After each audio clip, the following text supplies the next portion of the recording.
New Orleans police say they will increase the daily security presence around the city's famed Bourbon Street after that deadly truck attack that killed at least 14 people and injured dozens more in the early hours of the new year. Investigators returned to the Texas home of the driver, Samsud Din Jabbar, on Friday. The FBI says Jabbar is an American-born citizen who was inspired by ISIS to carry out the attack. CBS News has learned officials found bomb-making materials at his home. Back in New Orleans, police have fully opened up Bourbon Street to the public. President Biden and First Lady Jill Biden plan to visit the city Monday to, quote, grieve with the families and community members impacted. CBS News correspondent Nicole Valdes joins us now. Nicole, you're there on Bourbon Street. What are you seeing as crowds are returning to the French Quarter? Hey, it's hard not to notice every person that makes their way here onto the start of Bourbon Street stop to take a look at the moving tribute behind me. The names of some of the 14 people killed in this horrifying attack now painted on the wall, wooden crosses posted up, candles lit, and a line of flowers. That is in dedication, in honor to the men and women who will now be remembered, and their faces are really all over and through the minds of so many here across the city of New Orleans. And this is definitely a place where people hope to return, but of course recognize what took place here just 2 days ago.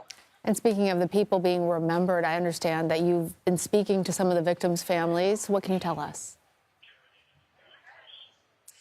Yeah, I mean, these families are going through the unthinkable. Some of them struggle to describe the pain they felt when they learned their loved ones were among those killed. I spoke to two families. The mother of 27-year-old Nicole Valdes, she leaves behind a 5-year-old son. Her mother telling me she still has not found the way to break the news to her grandchild. It's something that no family ever wants to think of. She, struggled through the tears as she recalled getting that notice, rushing to the hospital, trying to get any information on her daughter. We also spoke to the cousin of 25-year-old Matthew Tenedorio, who called him a goofball and the light of their family, saying that he will be forever missed, and they still cannot make sense of this attack.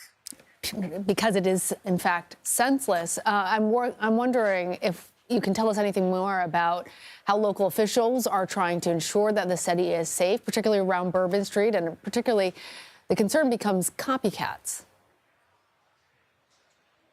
Well, it's clear that New Orleans police have this front of mind. Everywhere you walk down in the French Quarter, you cannot miss the police presence at every intersection. We've also came across here yesterday where we noticed those barricades were up. There were officers on horseback, on foot, and in their vehicles here, making sure that those who were spending their evening on Bourbon Street felt that safety, felt that security, and recognized that they were here despite the tragedy that's unfolded.